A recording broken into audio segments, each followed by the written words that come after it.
I want to welcome everybody to our didactic. I'm going to go ahead and start sharing my screen and we'll go through a lot of material very quickly.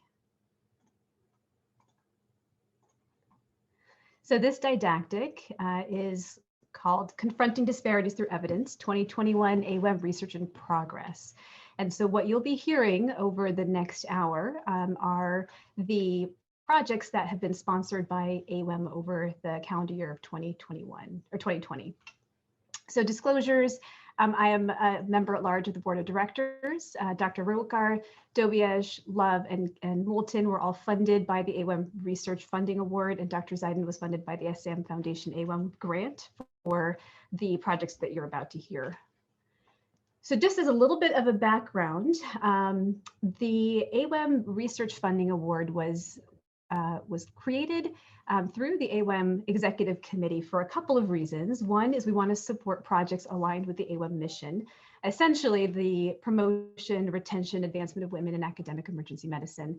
You know, we often, and also to support AWAEM members in their research efforts. You know, we all often do unfunded work, and this was a way to consider helping people in some of that unfunded small projects that may help from just a little bit of effort towards a research assistant or an honorarium or something. And it's something that we can also allow our members to add a grant or an award to their CV. So kind of helps promote women in several ways.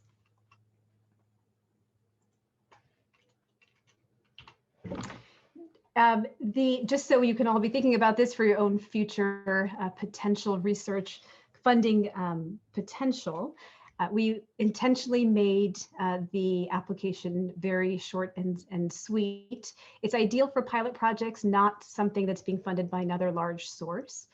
Minimal requirements, if you are given an award, the obligations are small, a periodic update and presentation at this meeting. And we try to make the actual application quick and easy. It's a short application. And usually it's done in a very kind of compressed timeline. The application will, the call will go out sometime in the late fall. You'll hear about the determinations by January, and then you have the entire calendar year next year to execute your project. And then you're asked to present at the following annual meeting. And so we make it easy for a number of ways by providing this forum for that national presentation, and also to make this easy on people who are maybe just starting out on figuring out how to write grants and get some funding for their projects.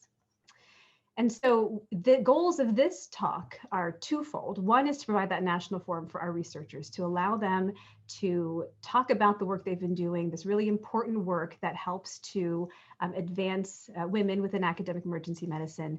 And it also helps us hopefully stimulate ideas within you, the audience members, to think about ways that you may also add to this growing body of literature to contribute to your knowledge and to also potentially get funded for the work that you're already doing. So with that kind of preamble, I'm going to tell you about our talks today. We have 5 presentations, and they are all very unique and innovative, and I think you'll all really learn a lot about what AWAEM represents by hearing about them. So we have Dr. Rukar from the Mayo Clinic. She'll be speaking about family planning and emergency medicine. Dr. Dobiej next from the Brigham and Women's Hospital, mitigating microaggressions in medicine. And then Dr. Love from OHSU, Women Professional Development Outcome Metrics, or Momentum. Dr. Moulton from Salinas Valley Memorial Hospital, an exploration of barriers and support to workplace lactation for women in emergency medicine. And Dr. Zaiden from Emory University School of Medicine, barriers to reporting gender and sexual harassment, or BRIGHT. And so with that, I'm going to turn it over to Dr. Rukar. Hi there.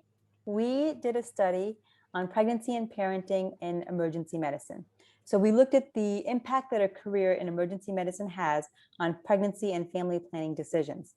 This was a nationwide study that we took. Actually, we saw one done in cardiology, and we had seen through the years that the surgical subspecialties had done it. And so we said, what's the deal with emergency medicine? Because it's hard to translate what people, the policies that a 9-to-5 desk job has to the emergency department.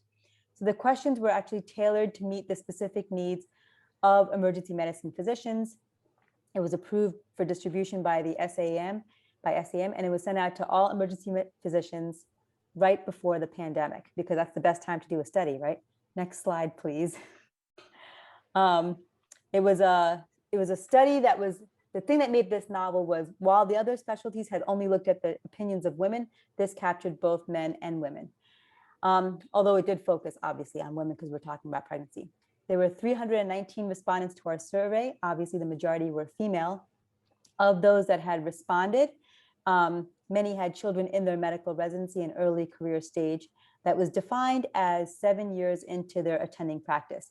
Now, we had limitations. This was a voluntary study, as with all the other physician studies that were done. So we compared the subspecialties and the specialties to us. And obviously then the responding population will be skewed towards those that are particularly interested in pregnancy issues. Okay, so next slide, please. So like I said, we focused on both men and women, and you can see the distribution of who responded. Next slide, please. And so we looked at, next slide. Oh, thanks. So we looked at 3 major areas, as you can see here: preconception, pregnancy, and early parenthood. All right, next slide, please. So the first topic, and so again, what we're trying to look at is there a right time to get pregnant, and how do we optimize supporting people who are pregnant, men and women? So male with their spouses and females who are pregnant.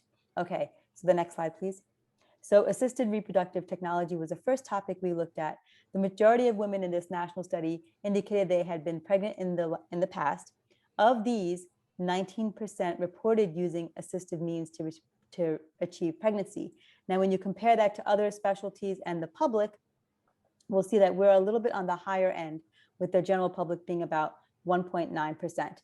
This is not really surprising because many female physicians delay childbearing, so then need some support. Not shown here, but of note, of the respondents who chose not to become pregnant, 69% of them were influenced by their career choice. And some of the factors that were relevant to their family planning decision included time constraints, a work-life balance, work hour concerns, and occupational exposure concerns. In spite of this, 62% did intend to become pregnant at some point during their career. All right, so next slide, please.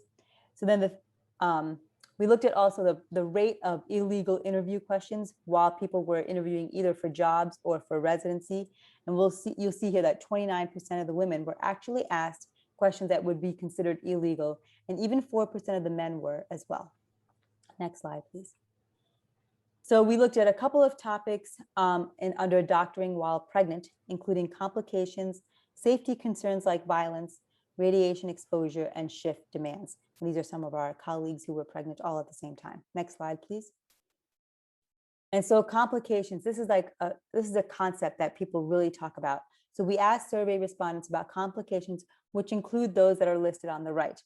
58% of emergency physicians with at least one pregnancy had a complication. Now, this is not going to be representative of all emergency physicians, but the trend is valid. We also found that pregnancy complications occur more often in female EM physicians than in the partners of male physicians. Occupational factors, and we know this, occupational factors such as prolonged standing, 2.5 hours a day, heavy lifting, and heavy physical workload have been associated with increased pregnancy complications. And then other factors found in emergency medicine, some of which we'll be discussing later, such as night shift work and shift work in general, also correlates with adverse pregnancy outcomes. So this helps to explain or offer some insight into the possible explanations for this high pregnancy rate of complications in female physicians. Next slide, please. So physical violence and safety. Our study highlighted safety concerns in pregnant physicians. This is different than the other specialties. In the emergency department, we are subject to physical violence and aggression, which is often underreported and underestimated. So 37% of EM physicians were concerned about their physical safety while at work, and 9% reported some form of physical violence while at work.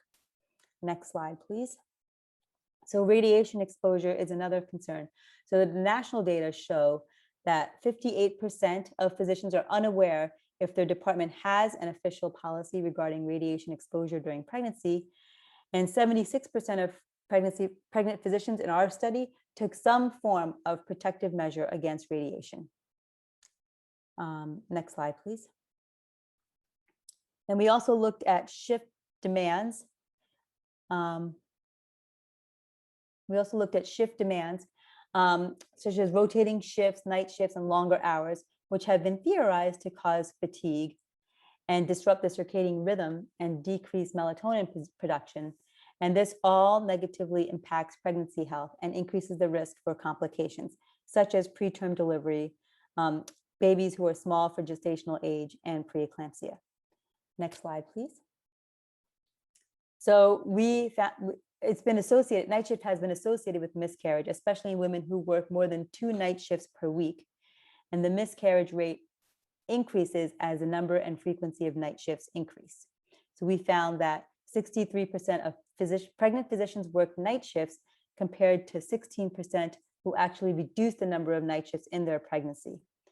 As you can see, over half of the pregnant physicians continued working night shifts beyond 36 weeks. Next shift, you'll see the graph of this. Here you'll see that pregnant physicians continue to work well after 36 weeks. Next slide, please. Okay, and then we looked at topics related to parenthood, specifically leave and breastfeeding. So next slide. So you'll see here that women felt more pressure to shorten their desired leave time than men due to concerns of increasing burden on their colleagues, lack of desire to extend their training, and financial concerns. These were listed as the most common reasons to not extend parental leave. Next slide, please. So you'll see here that it's separated out by gender. Next slide, please. Oops. But there are policies in place and being adapted to help support women and men and all families as they look towards leave. Go ahead. Next slide, please. And so then we considered breastfeeding and lactation. In our study, 82% of physicians were either unsure or said their institution did not have a formal policy on pumping during the workday. Nearly all female physicians intended to breastfeed, but the actual breastfeeding rate dropped significantly to from 97% to 65% after 6 months. We identified an inability to maintain supply, time constraints, lack of frequency and duration during the day, and lack of space as barriers to breastfeeding. The unpredictable environment in the ED helps to contribute to the challenges with helping breastfeeding physicians achieve their goal. Okay, next slide, please. So the study was done to try to identify challenges in the preconception, pregnancy, and early parenthood phases. And with this information, our goal is to create recommendations and best practices specific to the emergency department and the unique environment that we offer, so we can better support EM physician parents. So here are some of our recommendations that we drew from this study in the blue boxes below. And again, they address preconception, pregnancy, and early parenthood phases. Next slide, please. And so I just wanted to point out one additional funding mechanism also supported by AWAEM, and it's the Excite didactic. It's a didactic that occurs every other year, a little bit on a detour because of COVID, but it's a Shark Tank-like didactic where we have chairs from different departments around the country who will listen to your ideas as a pitch, and then will fund your idea in their own department as a way to obtain some grassroots movement to mobilize your idea. And so we will start this again next year. Thank you.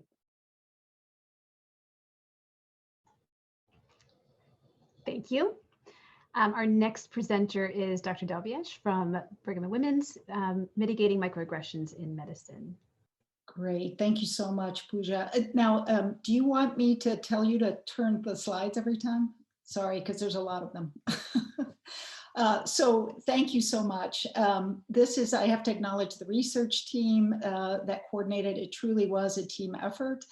Dr. Cricket Fisher, Dr. Jeff Bao, Dr. Anita Chari, Dr. Melanie Molina, that's an A at the end, a typo, sorry, Dr. Mariama Runsi, and Dr. Adrian Hastianda were the collaborators. Yes. Funded by, the financial disclosure, and a shout out to any of you who want to fund projects. It's a great opportunity. continue on. So what did we try to do?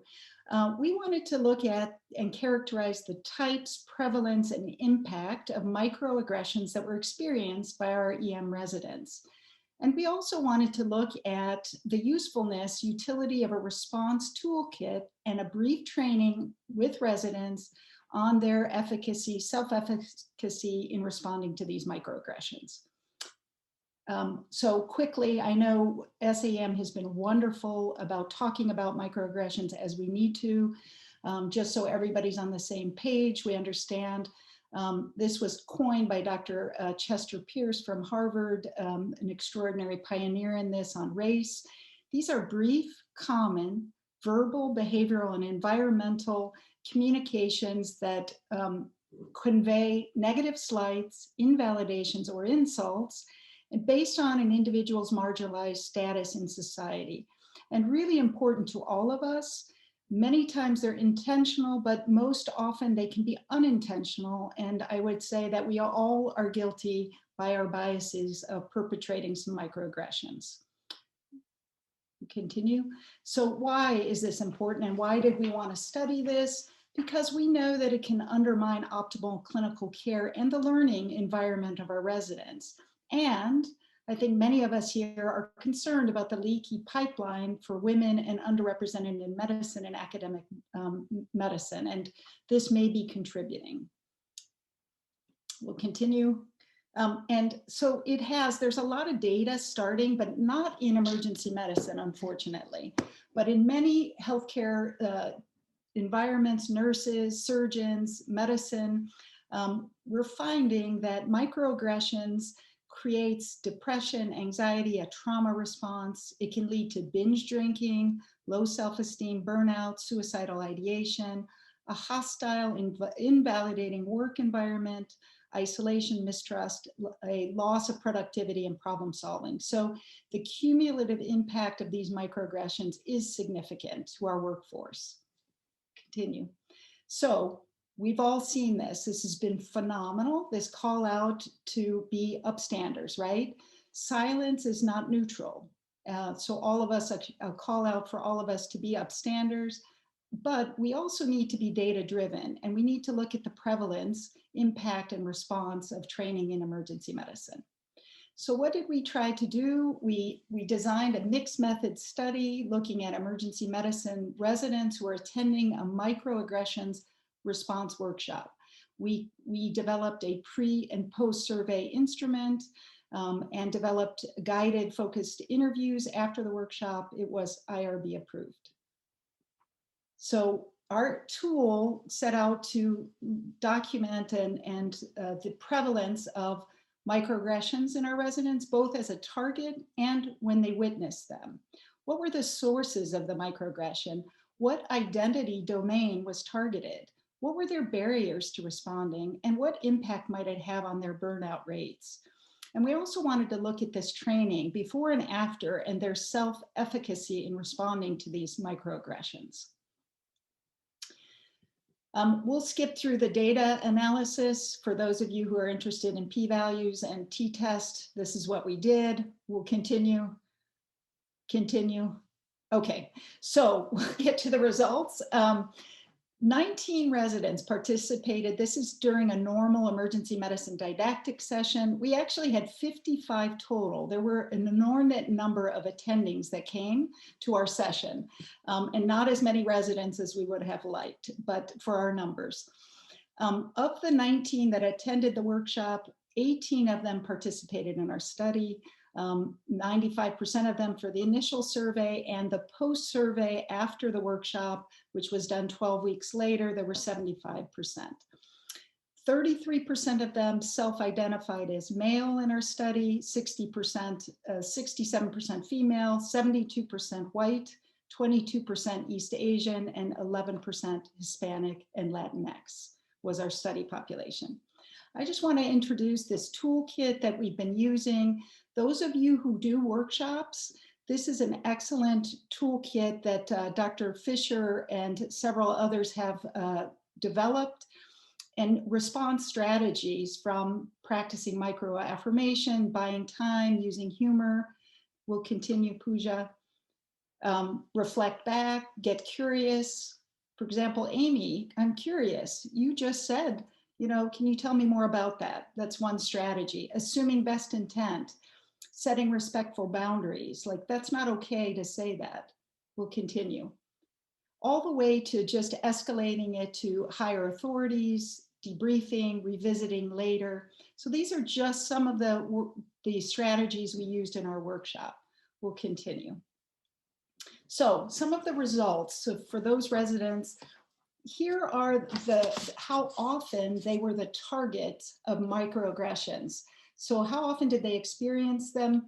40% of them in this study at least once a week, 17% almost daily. We'll continue. All of them, all residents had experienced microaggressions, which is so pretty impressive, or I think important to note. 55% of them had experienced it at least once a week to daily. Women more often than men. There wasn't a difference between white and non-white. And if you look at our population, we didn't have the representation and diversity needed to be significant. We'll continue. So of interest, what were the most common sources of microaggressions for our residents? Nurses were 94% of the time, patients and families, and attending physicians. For those of us in teaching hospitals, the attendings were perpetrating a lot of these microaggressions. What domains were most often targeted? Gender and race. We'll continue. We also looked at how prepared they felt to respond as a target. You'll see the variation, and also how they felt about responding, but how satisfied were they with their responses. So you can see they're not as satisfied with the response as they felt able to respond. We'll continue. Okay, so that was about being a target. How often did they witness microaggressions? 50% of them at least once a week would witness it. 28% of them daily witnessed microaggressions. We'll continue. So total 78% from daily to weekly were witnessing them. So it's quite common for them to see this. So when they witnessed microaggressions, who was the target of these microaggressions? Patients, 78% of the time, residents and fellows, nurses, APP, and attendings. We'll continue. And this was also how prepared they felt to respond as a witness. You'll see some variation of that, and how satisfied they were with their responses when they did respond as a witness. So we'll continue. Now, important to all of us, why do we not respond? It's important in our working relationship, especially in residence hierarchical. You want to preserve that collegial relationship, not wanting to make a scene, preserving a patient relationship. And also, many times we just don't know what to say and how to respond to them. We're kind of in shock. We also tied it to a burnout scale, or looking at the impact on wellness. And we saw that over 50% of them had moderate to extreme negative effects on their emotional well-being, connection to other, and personal accomplishment by these microaggressions, the effects of them. So we'll continue. What strategies in the toolkit were most helpful for them? The use of humor. Oh, when they say something about your looks, you can say, wow, we should check your eyes. We'll look at your eyes and do an eye examination. Reflecting back, practicing micro affirmations. That is my favorite. Dr. Ogle, did you say something about Dr. Ogle? She's the best physician ever. A micro affirmation. Get curious, debrief, revisit, interrupt, redirect, and some of these other strategies. We'll continue. So we also, this response toolkit, we wanted to know, how the residents felt about this workshop. How worthwhile was it? 100% of them felt it was worthwhile, use of their time, and 93% strongly agreed with that. And 100% felt it should be required of all trainees and faculty, 93% strongly agreeing with that. We'll continue.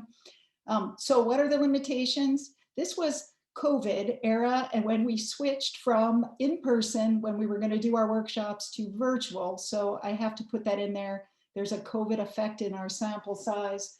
It's one residency program. There was limited representation and diversity. And we did do focused exams, but focused interviews for a qualitative component, but we could not reach saturation due to the smaller numbers. We'll continue. So in summary, what we did find in the small pilots study was that microaggressions for EM residents is quite common, both as a target and a witness. Gender and race were the most common identity domains that were impacted. It has a negative impact on resident wellness, and that a response training was perceived as worthwhile for their time, and that it should be required by all trainees and faculty. We're hoping to compile data with another residency program to reach more statistical significance. So thank you so much. Thanks for AWAEM for sponsoring this important work. Thank you, Dr. Gavish. Our next talk is by Dr. Love, Momentum Women Professional Development Outcome Metrics. Thank you.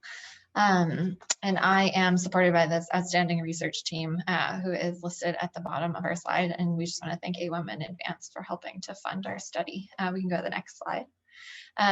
So national women's professional development groups like FemInM, AWAP, and our very own AWAEM provide a very strong community of mentors and sponsors who are aimed at advancing and promoting women emergency medicine physicians. However, some have questioned the outcomes of gender-specific professional development initiatives like organizations and the conferences that they hold. We can go to the next. And next. In his Harvard Business Review article, Sean Acor addresses this and details his study of outcomes for attendees of the Conference for Women. And in studying this group, he found that compared to a control group of women, those who attended the conference actually doubled the likelihood of receiving a work promotion and had an increased positive mindset in the year following their attendance at the conference. Next slide. Similar questions are posed to departmental women's professional development groups. Our research team actually grew out of our departmental women's professional development group, lovingly known as Shemergency. And this group aimed to develop targeted and sustainable programming to promote the recruitment and retention of women in emergency medicine at all training levels. But as a team of 6 researchers, we wondered how we could measure our group's productivity and demonstrate that our group and other women's professional development groups were worth an institutional investment. Next slide. Thus emerged Momentum, which is a study designed at creating measurable metrics for women's professional development groups as established by consensus from department chairs and gender equity leaders. Next slide. So using modified Delphi methodology, we are working to create outcome metrics from an expert panel of emergency medicine department chairs and current or past AWAEM presidents. In phase 1, our expert panel was asked the question, what metrics are important to assess for the effectiveness of a women's professional development group? Members provided free text answers of metrics with justification to compile an initial list, and this data was then coded for similar themes and categorized. In phase 2, panel members were asked to consider the following scenario. Your department's women's professional development group requests funding and support for the upcoming academic year. What metrics should the PDG measure to determine the success of the program? The expert panel was then asked to categorize the metrics as lowest or highest priority in evaluating the PDG for that funding using a 1 to 5 scale. The phase 3 survey is forthcoming and will be used to establish consensus on the metric ranking from phase 2. And phase 4 is we're undergoing phase 4 right now, which is a comparative ranking of the same metrics by members of 2 women's emergency medicine professional development groups. Next slide. So what have we learned so far? From phase 1, the metrics that were described by the expert panel fell into 6 major categories: promotion, scholarship, PDG-specific recruitment and retention, workplace equity, wellness, and service. Next slide. In phase 2, some metrics have had high consensus levels among the expert panel. as you can see in this table, most of those seem to be the ones around gender equity, leadership, and compensation. Others, like awards, mentorship, and wellness, have had lower levels of consensus. And 4 metrics, specifically promotion, grant funding, peer-reviewed publication, and retention of faculty, have fallen into the moderate consensus category. Next slide. As I mentioned, we are currently in the data collection phase for phase 4, which is having our members check and rank the metrics similarly to our phase 2 expert panel, so that we can compare the PDG member metric ranking to our expert panel's ranking. Next slide. And so I'm happy to answer any questions, but I would like to thank this brilliant research team. I'm always grateful for their friendship and support, and I really couldn't have done this without them. Thank you, Dr. Love. Our next talk will be by Dr. Moulton. Well, here's the bathroom, barriers and support to workplace lactation in emergency medicine. Thanks, Pooja. So I'm thrilled to talk to you all today about our research study. So you can go ahead and click 3 times, please. So the specific aims of our study are to identify the barriers and supports to workplace lactation for individuals who are working in emergency medicine. And because this is essentially a data-free zone involving human behaviors, it's really ripe for the use of qualitative methods. So I'll briefly describe our methodology to you and then focus on just a very thin slice of the results. Go ahead and click. Thank you to all of my co-investigators on this project. Click, please. So the specific methodology that we're using is called constructivist grounded theory. So essentially we're constructing a new theory that's grounded in our participants' own experiences and words. So you'll see our results today presented using direct quotes from participants. And a key feature, if you can click twice, is that analysis actually happens alongside and informs data collection. Click. So while the data collection process on the left is occurring, click, we're repeatedly meeting to discuss emerging themes and identify further concepts for exploration. Click, please. So we began recruitment at Stanford in 2019, and through our snowballing sampling technique, we produced a cohort that was largely concentrated in the San Francisco Bay Area. And then if you can click, with our AWAEM grant last year, we were able to expand recruitment to a second site in Atlanta and thereby sample a diverse set of clinical environments and experiences. Click, please. So we interviewed 40 participants, and since many had multiple children, our data actually represents 64 unique return to work experiences as trainees, faculty, nurses, and APPs in the ED. We invited, click please. We invited participants for semi-structured interviews that ranged in length from 15 to 102 minutes for a total of 23 hours of audio data. Click please. And before I continue, I just want to say thank you to our study participants who really opened up about some incredibly personal experiences. Click, please. So I'm going to focus today on just one of many interesting suggestions from our data, which is how lactating individuals in EM feel non-lactators don't understand their experience. Click, please. And how this failure to understand, click, please, can lead to a failure to meet the needs of those lactating individuals. So let's take a look at the data. Click, please. Go ahead and click. I think there's no way to prepare for how challenging it actually is. I think I thought that pumping at work would probably be easier than it actually was, because I was like, sure, how hard can it be to find one 25-minute time frame in 8 hours? That seemed really reasonable in my head. It's actually really hard. Whatever I thought was not correct. It was a real rude awakening when reality struck. Now this sentiment is echoed again and again in our data. Click, please. Click. I would have had no idea when I was a resident. I have 2 good friends that had babies and I had no idea what they were going through. Click. Click. I talked to my charge nurse and the manager. I'd suggested that we come up with a lactation room, but I think that unless you're in that circumstance, people don't really understand. Click, please. None of my bosses who are all men. No, that's not true. There's one woman, but she doesn't have children, so I just don't think it occurs to her. Click, please. So we find that not only is it a rude awakening, click please, for individuals to discover how challenging workplace lactation is, but importantly, non-lactators who are often in a position of power and who are often responsible for providing for workplace lactation needs don't really understand. Click please. So I'm going to show you now 3 specific examples of times when participants felt that others' lack of understanding led to a failure to meet their workplace lactation needs. Click, please. Click.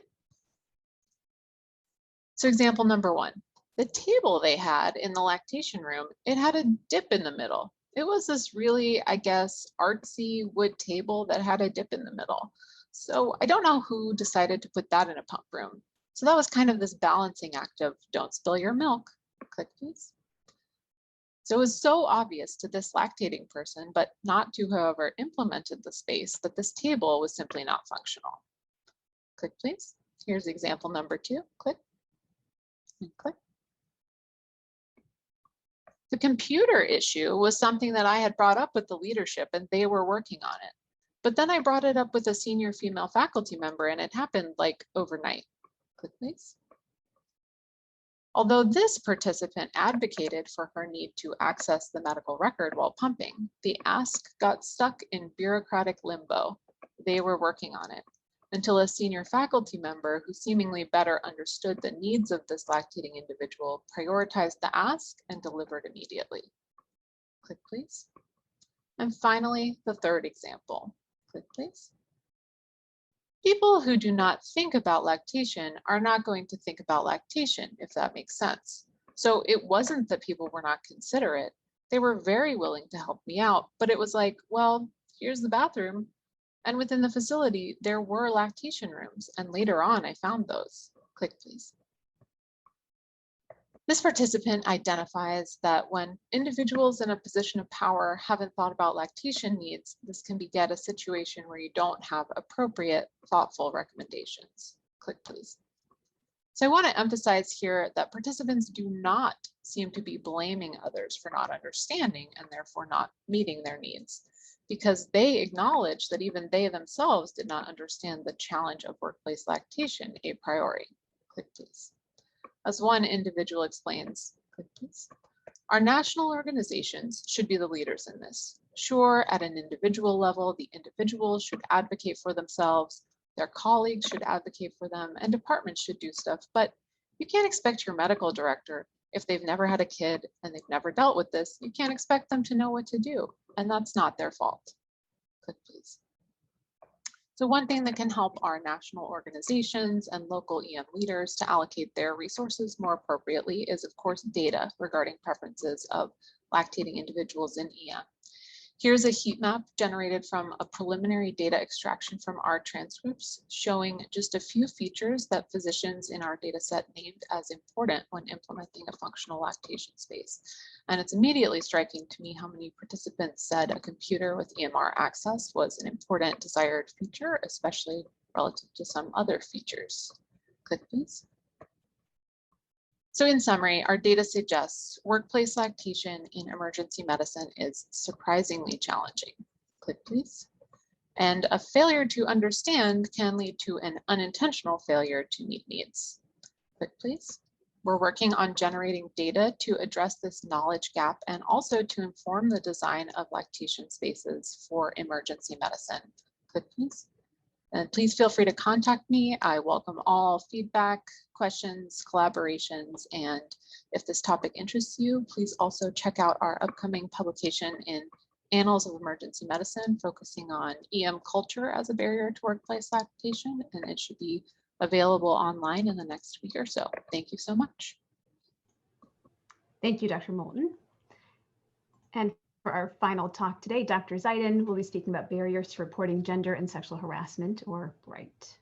Hi, everyone. Thanks so much for having me. And I want to give a shout out to the amazing mentorship of Michelle Lynn and Maggie Samuels-Kalo. And thank you to AWAEM and SAEMF for supporting this work. Next slide, please.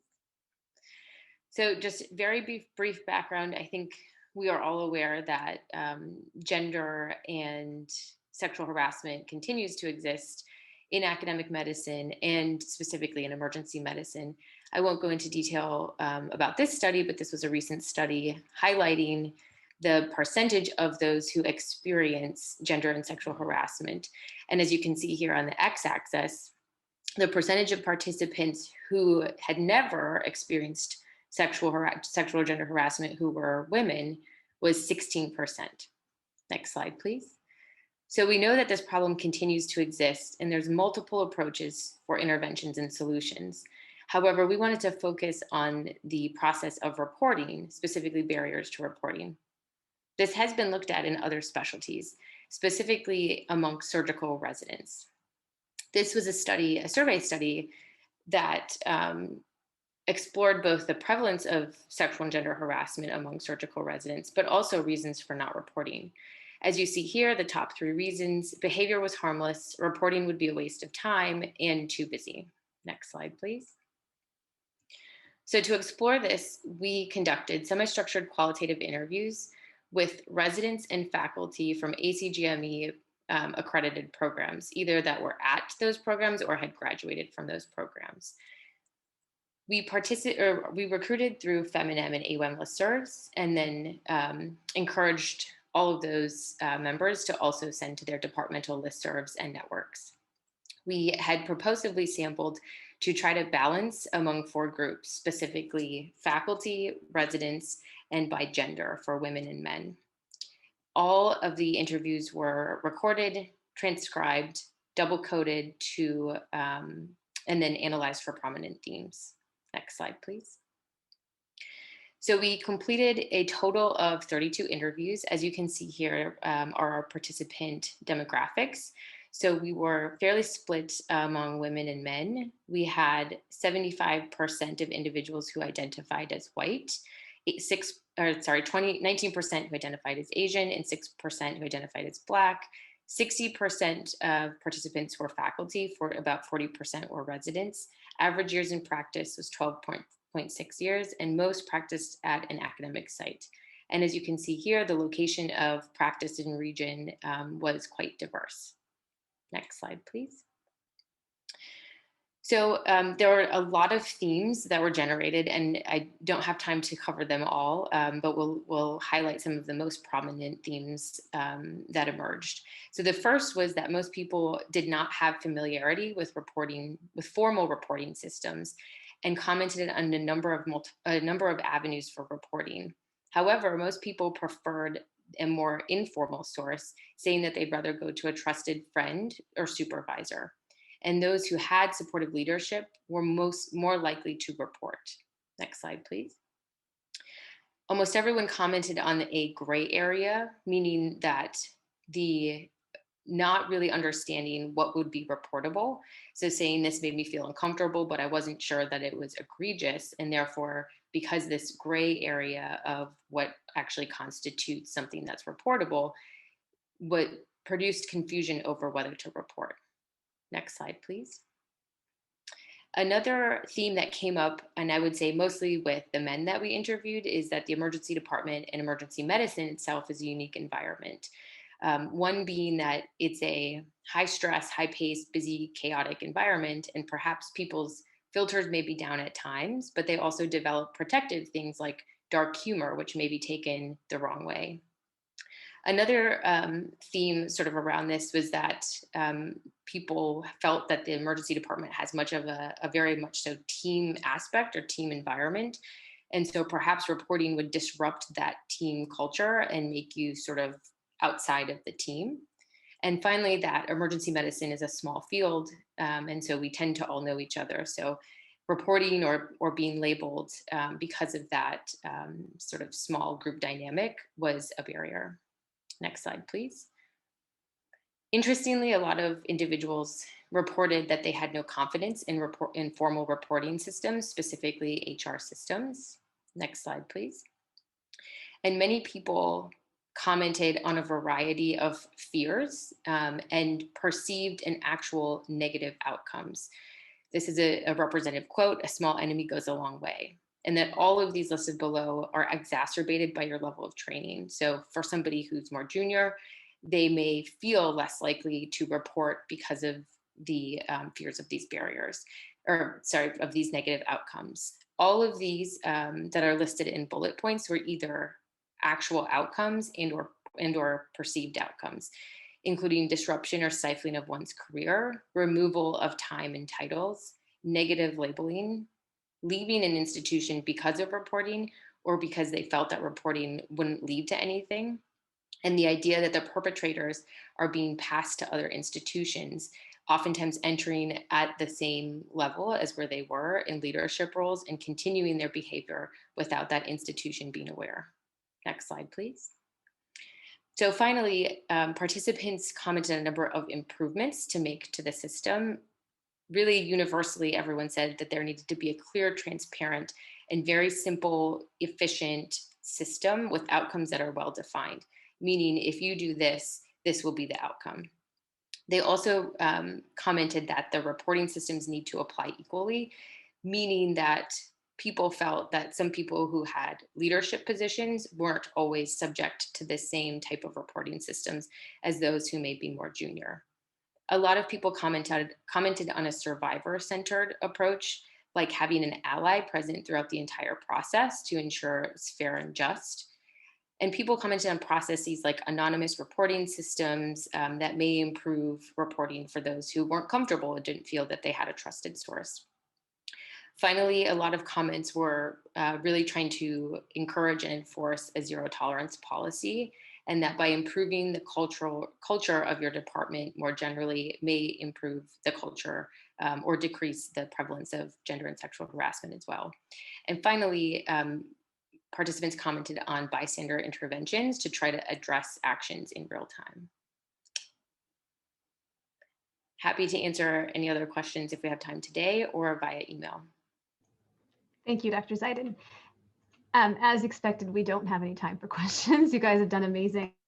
I just want to reflect on the breadth of the presentations today. If you kind of just reflect with me, there was family planning, microaggression, women professional development groups, lactation, sexual and gender harassment. That is an amazing breadth of knowledge that's being created by AWAEM and by academic emergency physicians, female academic emergency physicians. And I wanted to just put a plug for the rest of you on this call to think about how you also may kind of contribute to this literature and contribute to this knowledge generation. Think about ways that you can also add your voice and consider AWAEM as a conduit to getting you funding and to getting you dissemination of your work, of your knowledge, and of your findings. And so keep a lookout for the call. Will be coming out this fall. If you have any questions for any of our presenters or researchers today, I've listed their contact information there. If you don't have it down, you can always feel free to contact me and I can always channel any questions or requests for collaboration or suggestions or anything. I'm sure they'd be very happy to hear that. So I thank you all. I'm going to just glance at the chat, make sure there's nothing specifically to report on. Oh, and Dr. Cooperman, I do thank you for your comments. And I think that collaboration in AWAEM and AACEM would be a fantastic next step. And so we would love to hear your ideas on that. Hey, Pooja, I was just gonna, I'm glad you just, because I was madly typing, I'm just gonna put in my email and my Twitter handle. If anyone wants to reach out, I'm always happy to advocate for my women colleagues. I live with a woman faculty member and 3 daughters, and I'm a big believer that the world would be a better place if it was run by women. So always happy to advocate. And if anyone wants to talk about leadership, talk about chair stuff, whatever, I'm always here to chat. I'll just put my email and Twitter in the chat here, okay?